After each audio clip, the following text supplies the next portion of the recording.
শুভ সন্ধ্যা বন্ধু আর বান্ধবীরা। এই ব্লাউজটা বানাইতে ঠিক কতটুকু পরিশ্রম লাগছে সাথে তাকে দেখতে পারবা, লাগিয়ে থাকো। ফাইনালি বই গেছি কাপড় কাটতে ফিতা কাপড় আর শাড়ির ব্লাউজ যেহেতু লাইলিংও লাগবো আর চকক সব কিছু লই লইছে আর মাফের লাগে একটা ব্লাউজ। ফাইনালি হয়ে গেছে আমার কাপড় কাটা।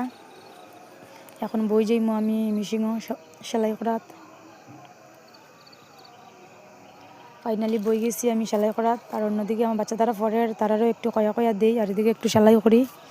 রান্না একটু লেই দিব, দাদা আইলে পরে রেসিপি লই আইব, তারপরে দিকে আমি রান্নু। ওই দিকে একটু সেলাই করিলাই আর তারা একটু পড়াইলাই, স্কুলের হোমওয়ার্কটাও শেষ করিলাই।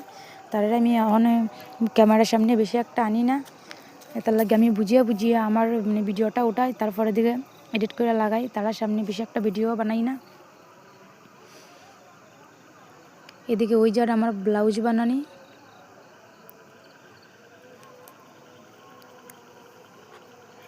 তোমরা দেখতে ফিরা সাথে থাকো, আরও দেখতে পারবা।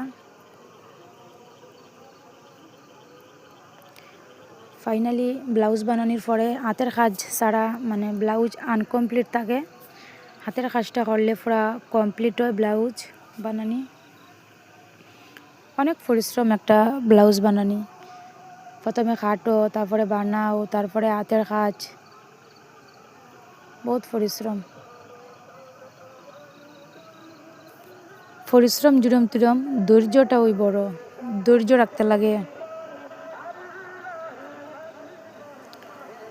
ওদিকে কি আর গাড়ি যার আওয়াজ, আমার বয়সের মাঝে কি তার আওয়াজ হয়ে যার। ফাইনালি দেখো ওই গেছে ব্লাউজ। এই ব্লাউজটার পিসের ঠিক কতটুক পরিশ্রম, এরপরে এই ব্লাউজটা কমপ্লিট। Bye bye.